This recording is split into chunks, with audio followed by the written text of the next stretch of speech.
Compañeras y compañeros, estamos discutiendo una reforma que sin lugar a dudas pudo ser ejemplo de un buen trabajo parlamentario.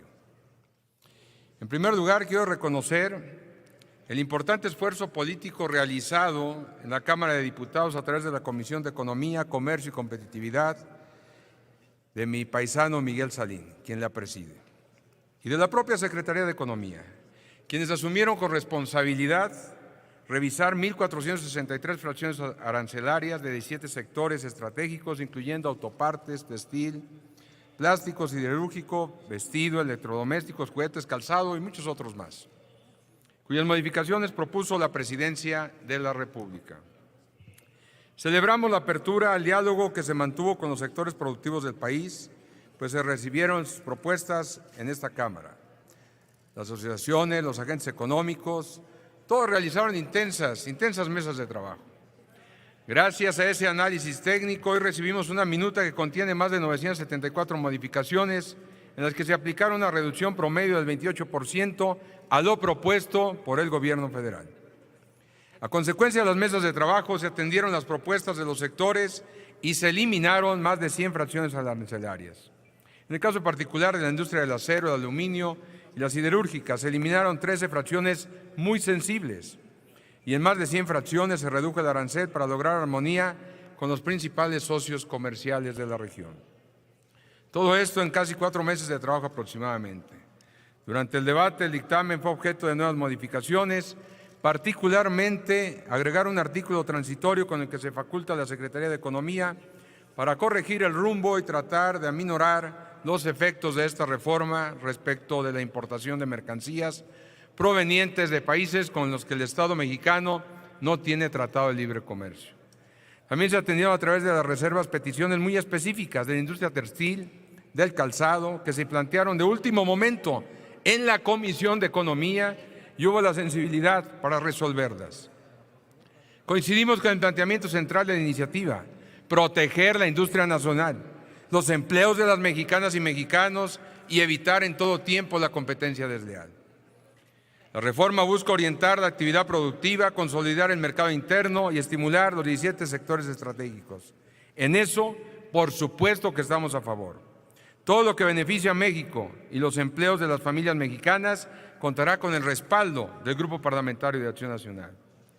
Las modificaciones se justifican como una acción de seguridad económica para proteger las cadenas productivas vitales de México frente a condiciones globales inestables.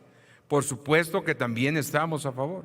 Se pretenden corregir las distorsiones del mercado y evitar la competencia desleal, el dumping, la triangulación, que ponen en riesgo a miles de empleos, algo que ya se está haciendo en beneficio, por ejemplo, de un sector que nos afecta mucho en nuestro estado, que es el textil y el calzado. Todo lo anterior tiene una meta fundamental: impulsar la industria nacional y reactivar la capacidad productiva en alineación con el Plan México, un plan que económicamente también hemos visto con buenos ojos. Claro que queremos que le vaya bien a México, a los mexicanos, y esto lo hemos dicho de manera tajante, clara y precisa en la Comisión de Economía. Ante la revisión del TEMEC también hemos sido muy claros: estamos a favor de México y vamos a defenderlo. Pero no obstante, consideramos que esta reforma debió de ir acompañada de algo más para robustecerse y mejorarse. Y en eso no estamos de acuerdo. Primero, darle el tiempo necesario a un análisis más profundo en lo técnico y el diálogo productivo, tal como ocurrió en la Cámara de Diputados, y no como aquí, que siempre estamos fungiendo literalmente como una oficialía de partes, dispensando trámites, dejando de lado nuestra encomienda constitucional legislativa y de política exterior. Estamos evitando el diálogo, el debate con los sectores productivos, entre nosotros mismos. Se nos olvida que somos la Cámara revisora, que debemos de buscar y mejorar la iniciativa de ley. Por eso no estamos de acuerdo. Segundo, y es un tema de dignidad parlamentaria. Segundo, es fundamental que se destinen recursos específicos y suficientes para apoyar la reindustrialización, producir aquellos bienes que puedan elaborar las micro, pequeñas y medianas empresas y evitar en la medida de lo posible las importaciones que generen un efecto adverso al que se pretende.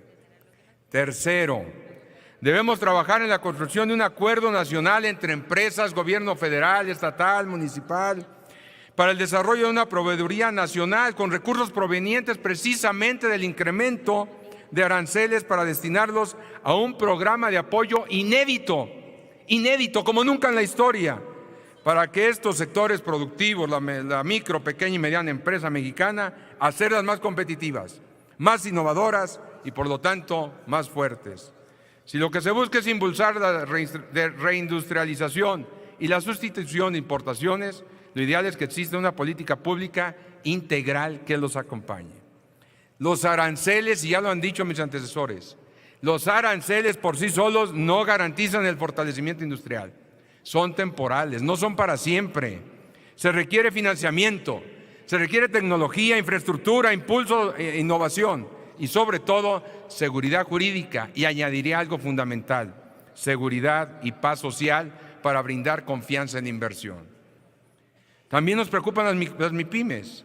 Son la columna vertebral de nuestra economía. Nada más hablemos de las grandes empresas.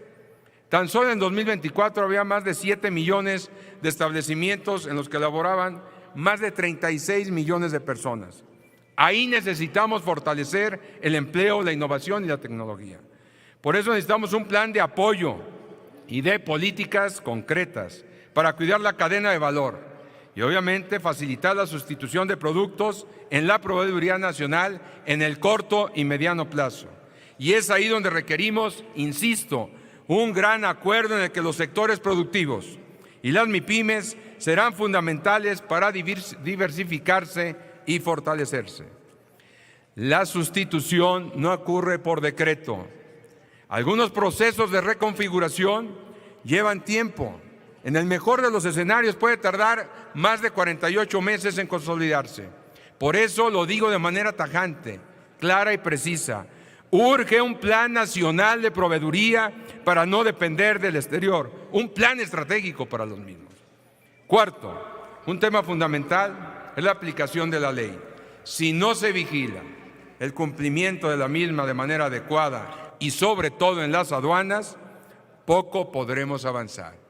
Si no vigilamos sobre todo el tema de corrupción en las aduanas, si lo evitamos, el contrabando ilegal, de veras poco nos podrá ayudar esta buena decisión, esta voluntad que se tiene.